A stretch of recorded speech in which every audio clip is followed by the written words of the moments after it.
சக்கரை நோய் அது உலகத்துக்கே இந்தியா தலைமை தாங்குங்கிறான். எதுக்கு தான் தலைமை தாங்குறதுலாம் இல்லையா என்ன கேபிட்டல்ங்கிறான். சரிதானே? ஆனா உண்மையில நம்ம இயற்கை மருத்துவர்ல கேட்டா சொல்றாங்க, ஐயா நீரிழிவு நோய் நோயே இல்லையா அப்படின்னு சொன்ன. அது கண்டிஷன். கொஞ்சம் டென்ஷன்ல இருந்தா அப்படி இருக்கும், அப்புறம் கொஞ்சம் இழப்பாருனாக்க அப்படி சரியா கீழே இறங்கும். சிறுநீரகம் கொஞ்சம் வேலை செஞ்சுன்னா சரியா போயிடும், கல்லீரல் கொஞ்சம் வேலை செஞ்சுன்னா சரியா போயிடும். இந்த கல்லீரலையும் சிறுகுடல் இந்த சிறுநீரகத்தையும் வேலை செய்ய வைக்கிறது எது வேலை செய்ய வைக்கும்? வரகு வேலை செய்ய வைக்கும், குதிரைவாளி வேலை செய்ய வைக்கும், சாம அதை வேலையை செய்யும், அந்த திணை அந்த வேலைகளை செய்யும். ஆகையினால நாடு முழுதும் இந்த தானியங்களை முளைக்கட்டி சாப்பிட்டு இருக்கிறாங்க மக்கள். சாமையில தோசை செய்யறாங்க. நாங்க எங்க பயிற்சி மையத்துல திணையில பாயசம் செஞ்சு கொடுக்குறோம். அந்த குதிரைவாளியில பொங்கல் செய்யறாங்க, வரகுல சோறாக்குறாங்க, சோளத்துல ரொட்டி செய்யறாங்க, அடை செய்யறாங்க.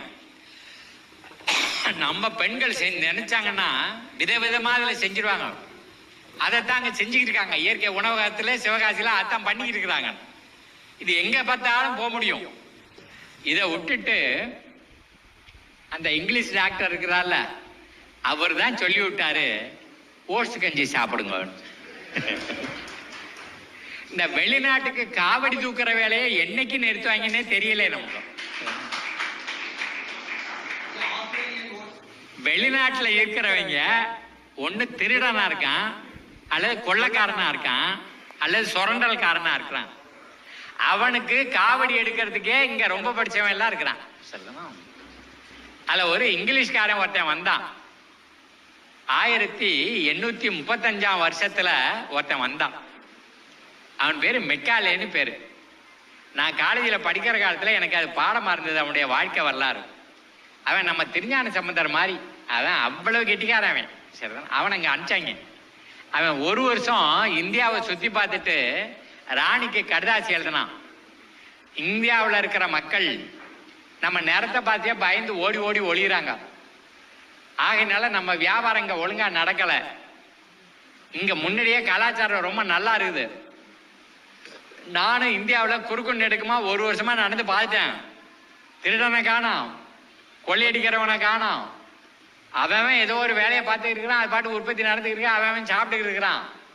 இந்த இந்திய கலாச்சாரத்துடைய முதுகெலும்பை ஒடிச்சால் ஒழிய நம்ம வியாபாரம் இங்க செல்லுபடி ஆகாது. ஆகையினால இங்க ஒரு கல்வி திட்டத்தை நான் கொண்டு வர நினைக்கிறேன். இந்த கல்வி கேட்கும் இந்தியர்கள் நிறத்தால ரத்தத்தால இந்தியர்களாக இருப்பார்கள். ஆனால் அவருடைய ஆர்வத்துல அவருடைய இன்ட்ரெஸ்ட்ல அவர்கள் ஆங்கிலேயர்களாக இருப்பார்கள்.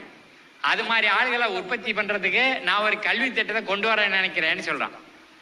இந்த கடிதாசி எழுதினோட நிக்காம இங்கிலாந்துக்கு போய் இங்கிலாந்து பாராளுமன்றத்திலையும் அதே சொல்றான். அப்ப 1835க்கு முன்னாடி இங்க இருந்த வாழ்க்கை இருக்குதே, அதைத்தான் நம்ம அவர்கள்லாம் சொல்றாங்க. அந்த காலத்துலன்னு சொல்றாங்க. அந்த காலத்துல அப்படியெல்லாம் இருந்தோம். அவன் இங்க இங்கிலீஷ் பாடத்தை ஆரம்பிச்சான் பாருங்க, லார்டு மெக்காலே. அதுல நிறைய பேர் இந்த இங்கிலீஷ் படிப்பு படிச்சவன் எல்லாம் ஜவஹர்லால் நேரு தொடங்கி எல்லாரும் இவனை துறைன்னு நினைச்சுக்கிட்டாங்க. அதனாலதான் பாரதியார் பாடும்போது சொன்னா, பார்ப்பானை ஐயன் என்ற காலமும் போச்சே, வெள்ளை பரங்கியை துறை என்ற காலமும் போச்சே. ஆனா சில பெற்றோர்கள் என்ன பண்ணாங்க, அவங்க மேல வச்சிருந்த மரியாதைனால அண்ணா துறை தம்பி துறை எல்லாம் பேர் வச்சுக்கிட்டாங்க. துரைன்னா ரொம்ப வஸ்தின்னு நினைப்பு. அந்த துரைன்னு எவன் வஸ்தின்னு நினைச்சானோ அவெல்லாம் இங்கிலீஷ் படிச்சவன், அவன் இங்கிலீஷ்காரன்ட்ட பாடம் படிச்சவன். அப்ப அவங்க இன்னமும் என்னவா இருக்கிறாங்க அப்படின்னு சொன்னா, அந்த இங்கிலீஷ்காரனுக்கு சேவகம் பண்றவனா இருக்கிறான். அது அந்த பஞ்சாப்காரன் கர்நாடகா இருக்கவன் வந்தவன் சொன்னா, அவங்க எல்லாம் மெக்காலேவோட பிள்ளைகள் அப்படி சொன்னாங்க. மெக்காலேவோட பிள்ளைகள் தான் என்ன பண்றாங்க, அந்த வெளிநாட்டுல இருக்கிறலாம் ஒஸ்தின்னு இன்னமும் நமக்கு சொல்லிக்கிட்டே இருக்கிறாங்க.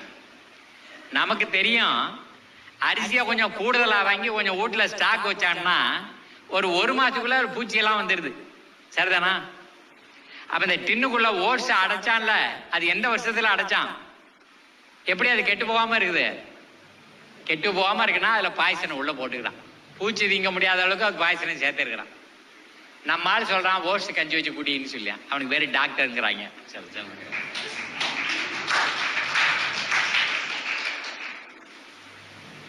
அப்ப சிவகாசியில ஆமாய்யா, அருமையான பதில் ஐயா. இப்ப சிவகாசியில புரோட்டா ரொம்ப விரும்பி சாப்பிடுவாங்க ஐயா. அதெல்லாம் சாப்பிட்டா நல்லதா? அதுல கெமிக்கல்லாம் இருக்கா ஐயா? கெமிக்கல்லாம் ஒன்றும் இல்லை, அதெல்லாம் ஒன்றும் கவலைப்படாதீங்க. நான் கூட ரொம்ப நாள் பரோட்டாலாம் சாப்பிட்ருக்கேன். ஒரு கட்டத்தில் முட்டை பரோட்டாவும் சாப்பிட்ருக்கேன். அந்த முட்டை பரோட்டா தயாரிக்கிற இடத்துலயே ஒரு சங்கீதம் கேட்கற மாதிரி கேட்கும். 2 தோசை திருப்பி வச்சுட்டு டங்கு டங்கு டங்கு டங்கு டங்குன்னு அடிப்பான். ரோட்ல பரவலாம் அது இழுக்கும். பின்னாடிதான் ஒரு ஹோமியோபதி டாக்டர்கிட்ட பேசிட்டு இருக்கும்போது அவர் சொன்னாரு, இங்கிலீஷ் டாக்டர்கிட்ட மருந்தே இல்லாத ஒரு நோய் வந்து மூலம், மலத்துவாரத்தில் கொப்பளை மாதிரி வெளியில வந்து தள்ளிடும். இந்த மூல நோய் வந்தவனெல்லாம் கேட்டேன், புரோட்டா திங்கிறவனா இருக்கிறான்னு சொன்னார். எனக்கு கொஞ்சம் விளங்குறாப்புல சொல்லியா அப்படின்னு சொன்னாங்க. அப்ப அவர் எனக்கு விளக்கினாரு. எப்படின்னா, சினிமா நோட்டீஸ் ஒட்டுறான் பாத்தீங்களா, அதான் மைதா மாவு. மைதா மாவு கஞ்சியில தான் சினிமா நோட்டீஸ் தடவி ஒட்டுறான், சோத்துல ஒட்டுறான். எந்த நோட்டீஸ் கொடுத்தீங்கனாலும் மைதா மாவு ஒன்று தான் ஒட்டுறான். அந்த விஷயம் தெரிஞ்சவங்க இனிமேலும் நம்ம போய் மைதா மாவுல இருக்கிற எந்த சாமானும், பரோட்டான்னு இல்லை, எந்த சாமானும் சாப்பிட்றத நிறுத்திடு. எந்த கடையில போய் எதை வாங்கினீங்கனாலும் அவன்கிட்ட கேளுங்க, நான் வந்து எதை சாப்பிடணும், இது எதில் செஞ்சிருக்கு கேளுங்க.